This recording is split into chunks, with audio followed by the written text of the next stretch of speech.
નમસ્કાર દર્શક મિત્રો, દૂરદર્શન સમાચારમાં આપનું સ્વાગત છે। જોઈએ અત્યાર સુધીના સમાચાર।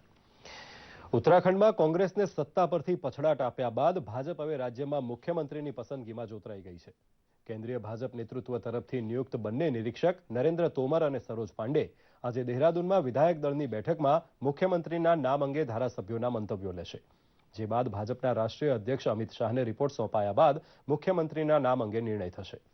આજે સીએમના નામની જાહેરાત થાય તેવી શક્યતા છે, જે બાદ આવતીકાલે બપોરે દેહરાદૂનમાં નવા મુખ્યમંત્રીનો શપથ ગ્રહણ સમારોહ યોજાશે। ઉત્તર પ્રદેશમાં પણ સમાજવાદી પાર્ટી કોંગ્રેસ અને બસપાને પરાસ્ત કરી વિરાટ વિજય મેળવનાર ભાજપ મુખ્યમંત્રીની પસંદગીમાં વ્યસ્ત છે। ઉત્તર પ્રદેશમાં નવા ચૂંટાયેલા ધારાસભ્યોની બેઠક આવતીકાલે મળશે। પાર્ટીના રાષ્ટ્રીય મહાસચિવ ભૂપેન્દ્રસિંહ યાદવ તેમજ કેન્દ્રીય મંત્રી વેંકૈયા નાયડુ બેઠકમાં નિરીક્ષક તરીકે ઉપસ્થિત રહેશે। આ બેઠક બાદ મુખ્યમંત્રીના નામની જાહેરાત થશે। માહિતી અને પ્રસારણ મંત્રી વેંકૈયા નાયડુએ આ અંગેની માહિતી આપી હતી।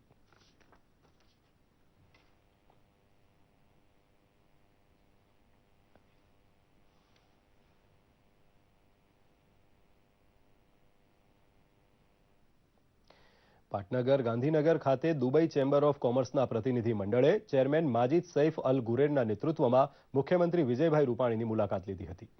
આ મુલાકાત દરમિયાન મુખ્યમંત્રી શ્રી રૂપાણીએ શ્રીયુત માજીદ સૈફ અલ ગુરેર સાથે ગુજરાત દુબઈ વચ્ચે oil and gas, chemicals, petrochemicals, financial services અને જેમ્સ એન્ડ જ્વેલરી સેક્ટરમાં સહભાગીતાથી પરસ્પર સંબંધો સુદૃઢ બનાવવા અંગે ફળદાયી પરામર્શ કર્યો હતો।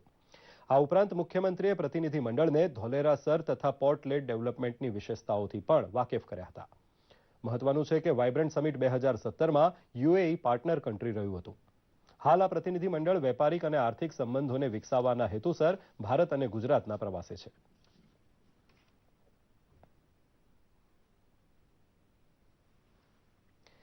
રક્ષા શક્તિ યુનિવર્સિટી દ્વારા કરાઈ ખાતે આવેલ ગુજરાત પોલીસ એકેડેમીમાં 2 દિવસીય સાયબર સિક્યોરિટી તથા સાયબર ફોરેન્સિક વિષય પર એક વર્કશોપનું આયોજન કરાયું છે। 2 દિવસીય આ સેમિનારમાં પોલીસ અધિકારીઓ અને ફોરેન્સિક સાયન્સના અધિકારીઓ સહિત લેબોરેટરી તથા સાયબર સિક્યોરિટી સાથે સંકળાયેલા સરકારી અને ખાનગી કર્મચારીઓ મોટી સંખ્યામાં ભાગ લઈ રહ્યા છે। આજે પ્રથમ દિવસે સાયબર ક્રાઇમ દ્વારા થતા આર્થિક નુકસાન, મોબાઈલ દ્વારા થતા ગુના જેવા વિવિધ ક્રાઇમને ધ્યાને રાખીને સાયબર સિક્યોરિટીના 10 વિષયો ઉપર ચર્ચા કરવામાં આવી હતી। આ પ્રસંગે ગુજરાત ફોરેન્સિક સાયન્સ યુનિવર્સિટીના ડાયરેક્ટર ડોક્ટર જે.એમ. વ્યાસે જણાવ્યું હતું કે આ વર્કશોપ દ્વારા દેશને જરૂરી નિષ્ણાતો મળશે, જે સાયબર ક્રાઇમને ઘટાડવામાં ઉપયોગી થશે।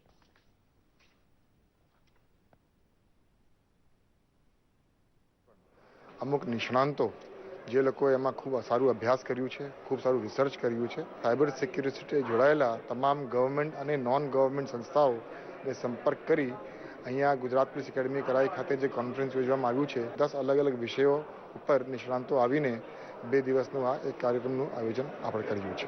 સાયબર આજે વિધાનસભામાં જળ સંપત્તિ, નર્મદા અને કલ્પસર વિભાગની અંદાજપત્રીય માંગણીઓની ચર્ચાના અંતે પ્રત્યુત્તર આપતા જળ સંપત્તિ વિભાગનો હવાલો સંભાળતા મંત્રી શ્રી નાનુભાઈ વાનાણીએ જણાવ્યું હતું કે રાજ્યમાં મધ્ય અને દક્ષિણ ગુજરાતમાં 69%, ઉત્તર ગુજરાતમાં 11%, સૌરાષ્ટ્રમાં 17% અને કચ્છમાં 3% પાણીની ઉપલબ્ધિ છે।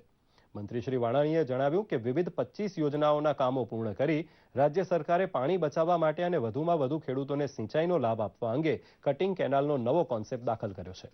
પાણીનો વપરાશ ઘટે અને મહત્તમ સિંચાઈ ક્ષમતા પ્રાપ્ત થાય તે માટે કટિંગ કેનાલ થકી ઉદ્વહનથી ખેડૂતોને પાણી આપવાની યોજના હાથ ધરાઈ છે। ગુજરાતમાં કાર્યરત 19 જેટલા સેઝ થકી ગયા વર્ષે 1.36 હજાર કરોડની નિકાસ કરવામાં આવી હતી, જે ભારતની કુલ નિકાસમાં 30%નો હિસ્સો ધરાવે છે। આજે અમદાવાદમાં ગુજરાતના તમામ સેઝના ઝોનલ ડેવલપમેન્ટ કમિશનર ઉપેન્દ્ર વશિષ્ઠે પત્રકારોને માહિતી આપતા જણાવ્યું કે 2020 સુધીમાં ગુજરાતમાં કુલ 23 સેઝ કાર્યરત થઈ જશે।